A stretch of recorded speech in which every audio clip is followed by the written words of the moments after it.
Hello everyone, welcome back to our channel English venue. आज की class में हम डिस्कस करेंगे पिछले 5 साल के मोस्ट रिपीटेड इडम्स विद एक्सप्लेनेशन के साथ में, और ये आज हमारा होगा पार्ट 5। हमने अब तक इडम्स के पार्ट 4 कर चुके हैं, पार्ट 5 है। जिसने भी लास्ट क्लासेस नहीं देखी इडम्स की, आप जाके चैनल पे मन हो, अगर आपका इंटरेस्ट हो, आपको सीखना हो तो जाके देख सकते हैं, क्योंकि फोर्स तो मैं कर नहीं सकती। आपको पढ़ने का मन है तो आप जाके और ये पिछली वीडियो देख सकते हैं। लेकिन अगर पिछले नहीं देखे हैं तो ये क्लास तो आपको एटलीस्ट जितने आज मैं सिखा रही हूँ वो तो आपको पूरे देख ही लेने चाहिए। इतना टाइम तो आप अपनी पढ़ाई को शायद दे ही सकते हैं। तो हम कर रहे हैं इडम्स। मोस्ट रिपीटेड इडम्स हैं, हर एग्जाम में आई हुई हैं, वो ही इडम्स करवा रही हूँ। जो भी चैनल से नया जुड़ा है चैनल को सब्सक्राइब कर दें, वीडियो को लाइक कर दें, और अगर मन हो तो शेयर करना चाहते हैं किसी को तो शेयर कर दें। आज का हमारा वर्ड क्या है, हमने अब तक देखो, हमने पिछली क्लास में, मैं इसलिए कहती हूँ आप सारी क्लासेस को कंटिन्यू देखें। हमने अब 1 से नंबर 1 से स्टार्ट किया था और हमने 140 तक कर चुके। इतने इडम हमने कंटिन्यू पेपर में आई हुई पिछले 5 साल की इतने इडम हम कर चुके, और आज हम कर रहे हैं 141 इडम। 141 नंबर की इडम्स कर रहे हैं। तो क्या है, इसीलिए आप चैनल से कंटिन्यू जुड़े रहें, डेली की क्लास आप देखते रहें, क्योंकि एक क्लास से अगली क्लास उससे कनेक्टेड होती है, उसके आगे वाली होती है। तो आगे वाली देखने के लिए पीछे वाली भी देखनी जरूरी होती है। तो वर्ड क्या है हमारा, वर्ड है हमारा अर्डेंट एडमायर। क्या है अर्डेंट एडमायर? अर्डेंट आपको पता है, अर्डेंट का मतलब होता है कठोर। क्या मतलब होता है इसका? कठोर। मीनिंग क्या है? Strong, dedicated and devoted admire. एक कट्टर प्रशंसक। क्या है? फिक्स, अड़ियल, एक ही बात पर। तो क्या है, से क्या कहते हैं? कट्टर प्रशंसक, मतलब स्ट्रॉन्ग, डेडिकेट, डिवोटेड एडमायर। का एक एग्जाम्पल देखते हैं। He is an ardent admire of classical music. Classical music का वो क्या है? अर्डेंट एडमायर है। अगला वर्ड देखते हैं। नेक्स्ट वर्ड क्या है हमारा?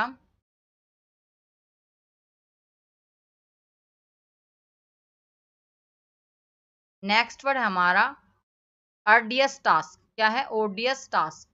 ओडियस टास्क का मतलब क्या होता है? A job that is difficult in the extreme, laborious and demanding. कोई जॉब जो क्या है, वो डिफिकल्ट है और बहुत मेहनती है ना, और बहुत डिमांडिंग चाहती है, तो उसे क्या कहते हैं? Arduous task. एक मुश्किल टास्क से क्या कह सकते हैं? मुश्किल काम। कोई भी मुश्किल काम जिसमें हमें डिफिकल्टी सहन करनी पड़े, हमें लेब्रियस और डिमांडिंग, वो काम हमसे एक्स्ट्रा वर्क करवाए, डिमांड करे, कुछ हमसे करवाए, तो वो क्या है? Arduous task. इसका एग्जाम्पल क्या है? इसका एग्जाम्पल है building the bridge was an arduous task. क्या ब्रिज बनाना क्या है? एक कठिन काम है, एक ऑर्डियस टास्क है। अगला है, अगला वर्ड क्या है? At a stone's throw. At a stone's throw का मतलब क्या होता है? इसका मतलब होता है at a little distance. Little distance मतलब करीबी, थोड़ी दूरी पर, थोड़ी दूरी पर। जैसे ये मेरा घर और अगर ये आपका घर हुआ, ये आपका घर तो बड़ा है ना, ये मेरा घर और ये आपका घर, से जो डिस्टेंस है ये कितनी थोड़ी दूरी पर है ना, तो ये क्या है? एट ए स्टोन्स थ्रो, एक पत्थर फेंकने की दूरी, तो है एट ए लिटिल डिस्टेंस। इसका एग्जाम्पल क्या है? The park is just at a stone's throw from my house. Park क्या है? मेरे हाउस से एक थोड़ी दूरी पर है, जस्ट ए स्टोन थ्रो। एक एक वर्ड ध्यान से देखना, क्योंकि मैं इन्हीं वर्ड से आपके लिए रिवीजन क्लास लाऊंगी।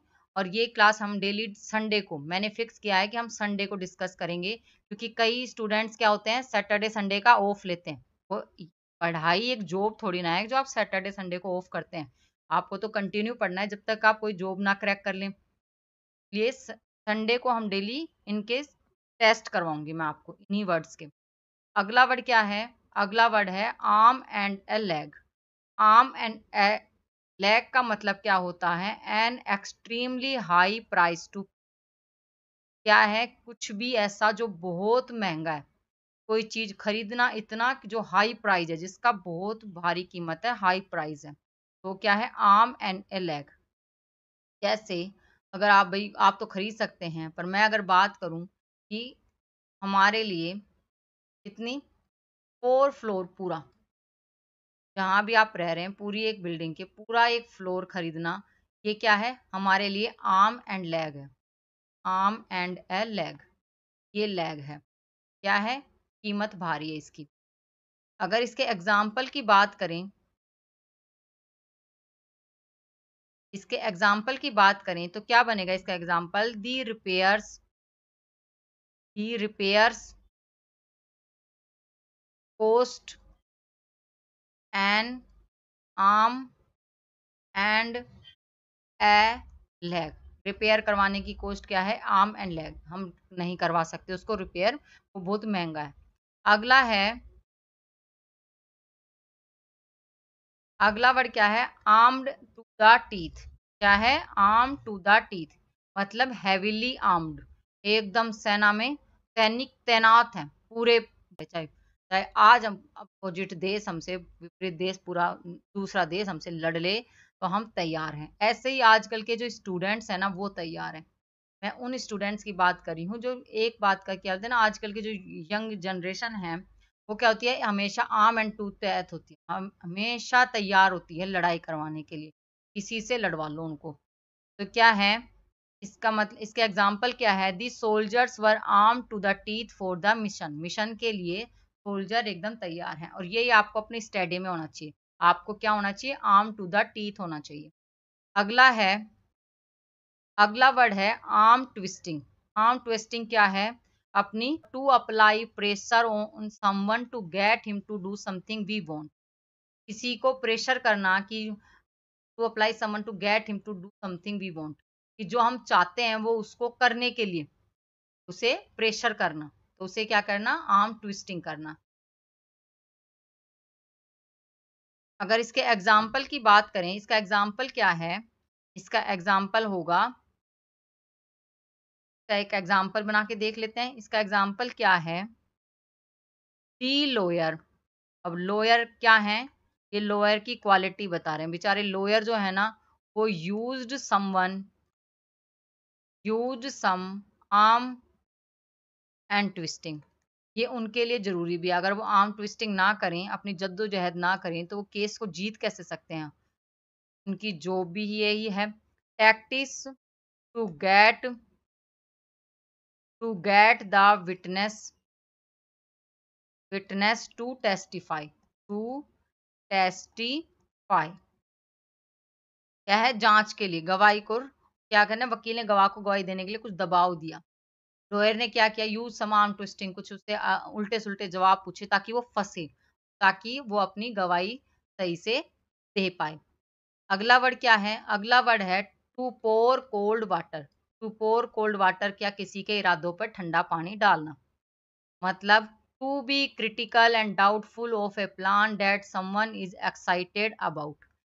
किसी प्लान को लेके देखो कोई एकदम क्लियर है किसी ने, और आप उसको क्या कह दें कि आप उसको इस टाइप का एट मतलब क्या कहें, उसको एकदम से निराश कर दें कि नहीं नहीं ये जो तू प्लान बना रहा है, उसने क्या किया, उसने आज की तारीख में भाई मैंने ये प्लान कर लिया, इनकी स्ट्रेटजी है, मैं ये करूंगा। या फिर आप कहीं जाने के लिए, भाई मैंने इतने दिन की छुट्टी ली है, या मैं इतने दिन यहाँ से इससे जाऊंगा, इससे बैठूंगा, यहाँ बस में जाऊंगा, यहाँ से उतरूंगा, मैं होटल लूंगा, या कुछ भी जो करूंगा, उसने अपना एक प्रूफ प्लान बना लिया कि मैं ऐसे करूंगा, उसने फिक्स हो गया। और आपने कहा अरे नहीं नहीं वहां से तो बस ही नहीं जाती, अरे नहीं नहीं वहां पे तो नहीं हो पाएगा, वहां तो मिलते ही नहीं है, वहां तो ये अच्छी जगह ही नहीं है, तो उसके सारे प्लान पे आपने क्या कर दिया, पानी फेर दिया। तो टू पोर कोल्ड वाटर। तो अगला वर्ड क्या है हमारा, hard nut to crack. Hard nut to crack. अब नट क्या है, उनको तोड़ना मुश्किल, तो क्या है, a problem difficult to solve, कोई ऐसी प्रॉब्लम जो सोल्व करना बहुत डिफिकल्ट हो, क्या हो, बहुत डिफिकल्ट हो, तो क्या है, हार्ड नट टू क्रैक्स। और ये है आपका इम्पोर्टेंट इडम्स, ये काफी रिपीट हुआ है, मैंने टीजीटी के पेपर में करवाया है। आई थिंक टीजीटी एसएसटी के जो प्रीवियस ईयर क्वेश्चन था मैंने शायद उसमें ये करवाया था। तो अगर नहीं अब तक देखी किसी ने, तो आप मेरी पीवाईक्यू सीरीज देख सकते हैं, प्लेलिस्ट है अलग से, और उसमें मैंने सारे डी ट्रिपल एस बी के जो भी एग्जाम्स के हैं वो मैंने पी सीरीज से करवा रही हूँ। ये क्या है, कोई देखो जैसे आपने अगर किसी ने मांगा मैथ, आपने मैथ के पेपर देखे, किसी ने देखा आप मांग रहे हैं उर्दू, उर्दू का पेपर मांग रहे हैं, कोई हिंदी से जनरल इंग्लिश का मांग रहा है, हिंदी का पेपर है, कोई कंप्यूटर साइंस से मांग रहा है, कंप्यूटर साइंस वालों ने मांगा है ना। तो मैं अलग से उस पेपर में क्या आया था ये तो मैं आपको बताती जाऊंगी, पर बेटा जी सिर्फ ये क्लास से इन्हीं को देख के इन्हीं के जो पेपर आए ये अलग से थोड़ी ना होते हैं। हम कर क्या रहे हैं, हम जनरल इंग्लिश का पेपर ही तो सोल्व कर रहे हैं, हम जनरल इंग्लिश की तैयारी कर रहे हैं। इसके लिए हम ओनली ये थोड़ी ना कि इसका कंप्यूटर साइंस का सिलेबस अलग है, इसकी इंग्लिश अलग आएगी, या उर्दू की इंग्लिश अलग आएगी, या मैथ की इंग्लिश अलग आएगी। इंग्लिश तो क्या सेम ही टॉपिक है। मैं कह रही हूँ डी ट्रिपल एस बी के जो भी एग्जाम है, चाहे वो टीचिंग के हों, नॉन टीचिंग के हों, एमटीएस के हो, किसी के भी हों, एसएससी का में भी इडम्स आती हैं। कुछ टॉपिक ऐसे होते हैं जो कि बस लेवल अलग अलग होता है, पर आप जो ये जो सब्जेक्ट के पेपर हैं इनका लेवल सेम है। आपको ये क्लासेस तो देखनी है कि इन पेपर्स को सोल्व करने ही हैं, इनमें जो इंग्लिश आई थी, पर जो इन सब में आई थी, सब में भी जो आई थी, और जो अब तक के भी डी ट्रिपल एस भी जो पूछ रहा है हमें वो भी तो सोल्व करना पड़ेगा ना। हम सारे चीजों को लेके साथ चलेंगे तभी एक स्मार्ट स्टडी होगी। आप एकदम ये नहीं कर सकते हो कि मैं भाई इस सब्जेक्ट में जो आया था, मेरे सब्जेक्ट में जो आया था वो ही अगली बार आएगा। वो तो वो भी है, क्या पता चांस है आ सकता है, लेकिन क्या पता पिछली बार इस मैथ वालों ने पूछा उसमें जो इंग्लिश आई हो उसके कुछ कुछ टॉपिक हो जो इसमें आए हों। आ तो कहीं से भी सकता है ना। तो आपको सारे क्लासेस देखनी है ध्यान से, पता नहीं कब कहाँ से रिपीट हो जाए और कब कहाँ से नए वर्ड भी रिपीट ना हो। क्या पता हम नया वर्ड भी सीख रहे हों, वो वर्ड भी आपके एकदम एग्जाम में आए सामने।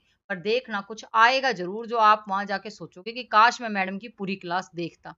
तो क्या है, हार्ड नट टू क्रैक मतलब है प्रॉब्लम डिफिकल्ट टू सोल्व। अगला वर्ड है हमारा आज का लास्ट, लास्ट वर्ड क्या है, फर्स्ट एंड फॉरमोस्ट, मतलब हाईएस्ट प्रायोरिटी, सबसे महत्वपूर्ण। आपके लिए स्टडी क्या है, आप मानते नहीं है पर आपके लिए स्टडी क्या है, फर्स्ट और फॉरमोस्ट है, आपके लिए सबसे जरूरी है। इस एज में जिसमें जिसके आप क्वालिफाई हैं, आप अपना 1 साल 2 साल आप दे दें और उसके बाद आपके लिए ये चीजें आगे जो भी आप चाहते हैं वो बहुत इजी हो जाएगी। तो आपके लिए स्टडी होनी चाहिए फर्स्ट फॉर फॉरमोस्ट, मतलब सबसे इम्पोर्टेंट। तो आज का सेशन हम यहीं खत्म करते हैं। आपको आज का वीडियो कैसा लगा? If you like this video please like share and subscribe my channel English.